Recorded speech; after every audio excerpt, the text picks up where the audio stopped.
Glory, glory, haleluya. Glory, glory, haleluya.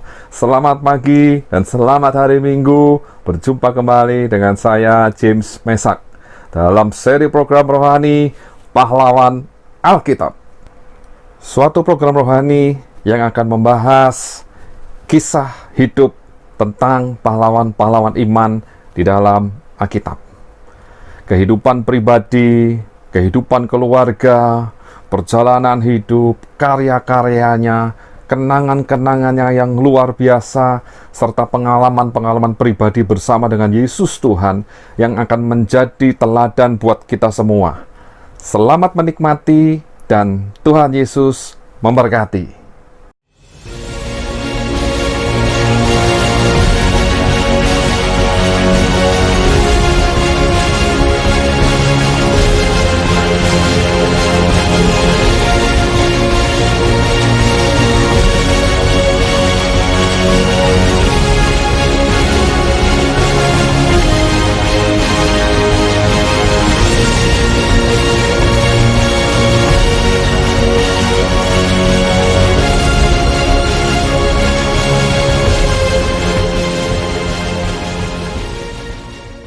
Shalom Bapak Ibu Saudara yang kasih Tuhan, selamat berjumpa kembali di hari Minggu pagi ini. Kita bersuka cita karena sama-sama kita akan mendengarkan seri Pahlawan Alkitab bagian yang ke-13, yaitu kita akan membahas tentang Stefanus.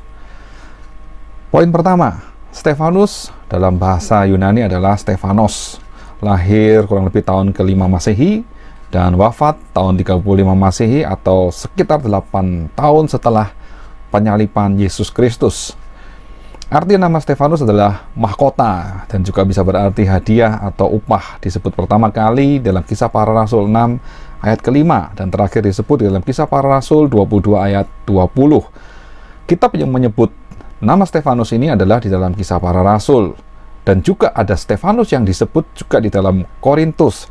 Tetapi Stefanus yang kita baca di dalam Kisah Para Rasul, yang kisahnya dituliskan dalam Kisah Para Rasul dan kita bahas hari ini adalah Stefanus yang merupakan martir pertama dari gereja mula-mula. Sedangkan kalau Stefanus yang ada di Korintus itu diceritakan sebagai salah satu orang yang pertama-tama kali diselamatkan dalam pelayanan Rasul Paulus. Di dalam kitab Kisah Para Rasul total 12 kali nama Stefanus disebutkan, dan pekerjaan Stefanus adalah sebagai diaken, ada di dalam Kisah Para Rasul 6 ayat 5, dan juga sebagai penginjil. Tempat di mana dia wafat adalah di Yerusalem dengan meninggal karena dilempari oleh batu. Nah, itulah sepintas kehidupan Stefanus. Kita akan masuk di dalam poin yang kedua, di mana kita akan membahas kejadian, kisah perjalanan hidup, dan karya Stefanus selama Stefanus hidup di dalam dunia. Dan kisah Stefanus ini diceritakan di dalam Kisah Para Rasul pasal ke-6, 7, dan 8. Nah, kita mulai di dalam Kisah Para Rasul 6 ayat 1 sampai 7, di mana di situ terjadi sungut-sungut dan ada pengaduan dari jemaat Tuhan tentang pembagian makanan dan santunan kepada warga miskin dan janda-janda yang waktu itu terabaikan di dalam pelayanan rasul-rasul, sehingga 12 rasul yang adalah murid Yesus mengadakan satu pertemuan dan konferensi di mana memanggil murid-murid yang lain dan menyuruh untuk memilih 7 orang yang terkenal baik dan yang penuh dengan roh dan hikmat untuk dia angkat sebagai diaken atau pengerja melakukan tugas diakonia ini. Dan terpilihlah Stefanus, lalu Filipus, Prokorus, Nikanor, Timon, Parmenas, dan Nikolaus. Lalu rasul-rasul itu pun berdoa dan meletakkan tangan di atas ke-7 orang tersebut supaya mereka bekerja untuk melayani orang-orang yang miskin dan terlantar. Dan firman Allah dan Injil semakin tersebar di Yerusalem dan sekitarnya. Lalu kita lihat di dalam Kisah Para Rasul 6 ayat yang ke-8. Saya bacakan, dan Stefanus yang penuh dengan karunia dan kuasa mengadakan mujizat-mujizat dan tanda-tanda di antara orang banyak. Pelayanan Stefanus dimulai dengan karunia dan kuasa, melakukan mujizat dan tanda-tanda ajaib di hadapan orang-orang banyak. Lalu dalam Kisah Para Rasul 6 ayat 9 dan 10 mulailah terjadi perdebatan. Ayat 9 dan 10 saya bacakan. Tetapi tampillah beberapa orang dari jemaat Yahudi yang disebut jemaat orang Libertini. Anggota-anggota jemaat itu adalah orang-orang dari Kirene dan dari Alexandria, bersama dengan beberapa orang Yahudi dari Kilikia dan dari Asia. Orang-orang itu bersoal jawab dengan Stefanus. Jadi mereka mengadakan diskusi. Di dalam ayat yang ke-10, tetapi mereka tidak sanggup melawan hikmatnya dan roh yang mendorong dia berbicara. Ternyata dalam pertemuan ini ada satu diskusi, mungkin juga ada satu perdebatan, sehingga di ayat 10 dikatakan bahwa mereka semua tidak sanggup untuk menandingi hikmat dan roh yang menguasai Stefanus, memberi hikmat kepada Stefanus untuk berbicara. Sehingga di dalam Kisah Para Rasul 6 ayat 11-15, disitulah terjadi satu persekongkolan dan hasutan untuk menangkap Stefanus. Kita akan baca mulai ayat 11 sampai dengan 15. Ayat yang ke-11, lalu mereka menghasut beberapa orang untuk mengatakan, kami telah mendengar dia mengucapkan kata-kata hujat terhadap Musa dan Allah. Ayat 12, dengan jalan demikian, mereka mengadakan suatu gerakan di antara orang banyak serta tua-tua dan ahli-ahli Taurat.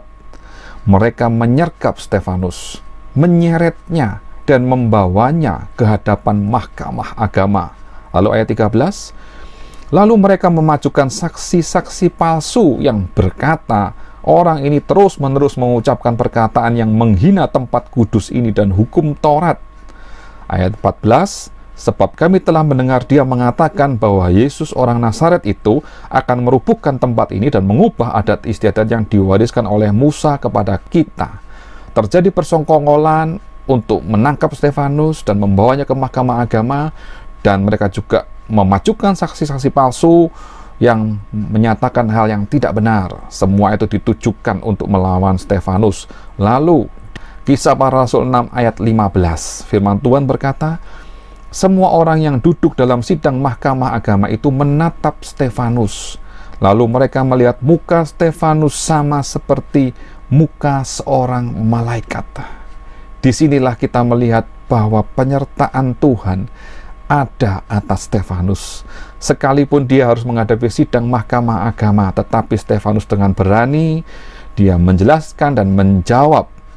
Bahkan di dalam Kisah Para Rasul 6 ayat 15 dan dilanjut di Kisah Para Rasul 7 ayat pertama sampai ke 53, di situ Stefanus mengajar kepada orang banyak yang di mahkamah agama tersebut, menjawab setiap tuduhan-tuduhan itu dengan uraian-uraian ringkas tentang sejarah Israel, mulai dari Abraham, Yusuf, Musa, bahkan sampai serangan terhadap orang Yahudi yang meneruskan tradisi nenek moyang mereka untuk membunuh Mesias. Kisah ini berlanjut di dalam Kisah Para Rasul 7 ayat 54 sampai 60. Saya akan bacakan buat kita semua. Ayat 54, ketika anggota-anggota mahkamah agama itu mendengar semuanya itu, sangat tertusuk hati mereka, maka mereka menyambutnya dengan gertakan gigi, karena mereka tidak terima dikatakan mereka yang membunuh Mesias. Ayat ke-55, tetapi Stefanus yang penuh dengan Roh Kudus menatap ke langit, lalu melihat kemuliaan Allah dan Yesus berdiri di sebelah kanan Allah. Saat itulah Stefanus mendapatkan anugerah yang luar biasa. Karunia Roh Kudus penuh atas dirinya. Dia bisa melihat ke langit dan melihat satu penglihatan bahwa kemuliaan Allah ada di atas, dan dia melihat Yesus berdiri di sebelah kanan Allah. Yesus yang adalah Mesias, Tuhan dan Juru Selamat dalam hidupnya, hidup, benar-benar hidup dan memiliki surga. Lalu di ayat ke-56, lalu katanya, sungguh aku melihat langit terbuka dan anak manusia berdiri di sebelah kanan Allah. Stefanus dengan berani menyatakan bahwa dia melihat langit terbuka dan benar anak manusia berdiri di sebelah kanan Allah. Dengan cara demikian Stefanus menyatakan bahwa Yesus yang disalibkan adalah Tuhan Allah Mesias yang hidup, yang menjadi juru selamat. Bagaimana reaksi orang-orang yang ada di dalam mahkamah agama tersebut? Di dalam ayat 57, maka berteriak-teriaklah mereka dan sambil menutup telinga serentak menyerbu dia. Orang-orang penuh dengan amarah dan membabi buta, mereka menyerang Stefanus. Di ayat ke-58, mereka menyeret dia keluar kota, lalu melemparinya dan saksi-saksi meletakkan jubah mereka di depan kaki seorang muda yang bernama Saulus. Tindakan menyerang yang membabi buta dilanjutkan dengan menyeret Stefanus keluar kota, lalu melempari dia dengan batu, dan saksi-saksi palsu itu, saksi-saksi yang menjadi saksi perbuatan itu, meletakkan jubah mereka di depan kaki seorang muda yang bernama Saulus. Inilah Saulus yang akan menjadi Rasul Paulus yang terkenal itu. Saat itu Saulus begitu membenci orang-orang atau murid-murid dari Kristus. Ayat 59, sedang mereka melemparinya, Stefanus berdoa, katanya, "Ya Tuhan Yesus, terimalah rohku." Stefanus menyadari bahwa dia akan kembali kepada Allah Bapa di surga, sehingga dia berdoa, "Ya Tuhan Yesus, terimalah rohku." Roh yang dari Allah kembali kepada Allah.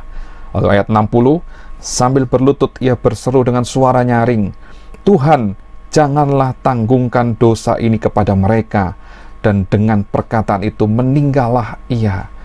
Benar-benar Stefanus menjadi seorang martir yang pertama dari rasul-rasul murid-murid Tuhan Yesus, di mana Stefanus betul-betul mengikuti teladan Yesus yang berkata, "Tuhan, janganlah tanggungkan dosa ini kepada mereka." Dalam kondisi dan keadaan yang seperti itu pun Stefanus masih mengampuni orang-orang yang melempari dia dengan batu, yang mengeroyok dia, yang berusaha membunuh dia. Disinilah akhir hidup Stefanus, dan Stefanus masuk ke dalam kerajaan Bapa di surga. Puji Tuhan. Dan kisah para rasul meriwayatkan bahwa orang-orang saleh menguburkan mayat Stefanus serta meratapinya dengan sangat. Di dalam kisah para rasul 8 ayat 2, namun lokasi kubur memang tidak disebutkan. Kematian Stefanus memiliki dampak yang nyata. Sekalipun dengan kondisi Stefanus yang sudah binasa, mati, meninggal dengan kondisi yang mengenaskan, ternyata penganiayaan terhadap orang-orang percaya, pengikut-pengikut Kristus, masih terus dilakukan oleh Saulus. Ini dikisahkan di dalam kisah 8 ayat 1.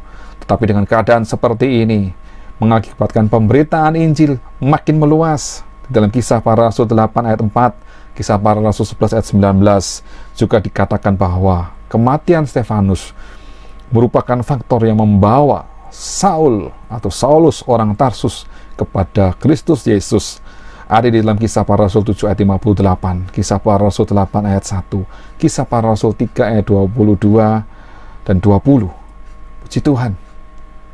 Sekarang kita akan masuk di dalam poin yang ketiga. Apa yang menjadi keteladanan Stefanus buat kita semua dari kisah hidupnya yang sungguh luar biasa? Ada beberapa poin keteladanan dari Stefanus yang bisa memberkati kita semua hari Minggu pagi ini. Yang pertama, Stefanus adalah orang yang penuh iman dan Roh Kudus. Dalam kisah para rasul 6 ayat 5, Stefanus seorang yang penuh iman dan Roh Kudus.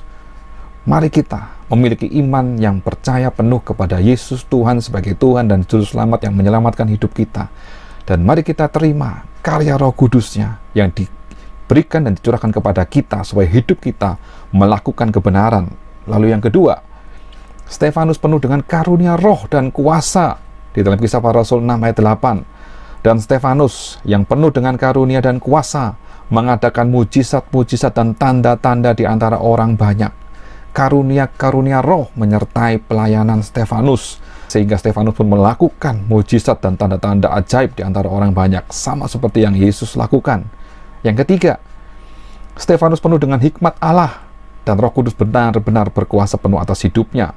Di dalam kisah para rasul 6 ayat 10, tetapi mereka tidak sanggup melawan hikmatnya dan roh yang mendorong dia berbicara.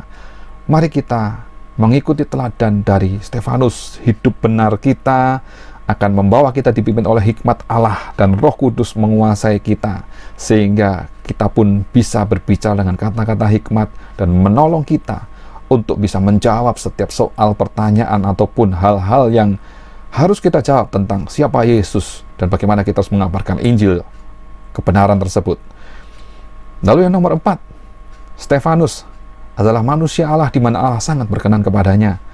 Dikisahkan dalam Kisah Para Rasul 6 ayat 15. Semua orang yang duduk dalam sidang mahkamah agama itu menatap Stefanus.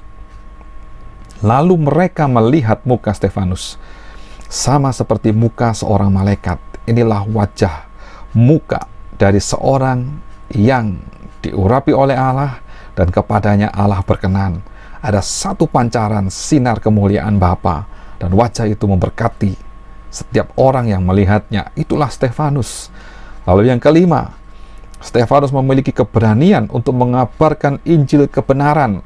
Dikisahkan dalam Kisah Para Rasul 6 ayat 15, bahkan sampai diceritakan dalam Kisah Para Rasul 7 ayat 1 sampai 53, bagaimana Stefanus berbicara panjang lebar dengan tidak takut, dengan hikmat dari Tuhan kepada orang-orang yang ada di dalam mahkamah agama. Lalu yang keenam, Stefanus setia sampai mati. Kisah Para Rasul 7 ayat 59, sedang mereka melemparinya, Stefanus berdoa, katanya, "Ya Tuhan Yesus, terimalah rohku." Stefanus tahu saat dia harus berakhir, dia akan pulang kemana. Saat dia mempercayai Tuhan Yesus, maka Yesuslah yang akan menjemput dia dan dia akan bersama-sama dengan Sang Penciptanya. Lalu yang ketujuh, yang terakhir, Stefanus memiliki hati seperti Yesus yang penuh dengan belas kasihan dan pengampunan. Di dalam Kisah Para Rasul 7 ayat 60, sambil berlutut, ia berseru dengan suara nyaring, "Tuhan, janganlah tanggungkan dosa ini kepada mereka." Dan dengan perkataan itu meninggallah ia. Mari kita memiliki hati yang penuh belas kasihan dan pengampunan. Jika ada orang yang menyakiti kita, jika ada orang yang membenci kita, jika ada orang yang tidak bisa menerima keberadaan kita, tetap percayalah bahwa Yesus menerima kita abadanya. Biarlah kita juga memiliki hati yang penuh dengan belas kasihan dan pengampunan. Melihat orang-orang yang belum mengenal kasih Bapa, melihat orang-orang yang perlu diselamatkan. Mari kita bergerak, kita bersama-sama bergandengan tangan mengabarkan Injil keselamatan itu, supaya setiap bangsa, setiap suku bangsa akan mendengar Yesus Tuhan adalah Juru Selamat. Dan itulah adalah poin-poin keteladanan Stefanus yang bisa kita pelajari hari ini dan membuat kita bisa berkata bahwa Stefanus adalah pahlawan Alkitab. Puji Tuhan, Tuhan Yesus memberkati. Haleluya. Amin.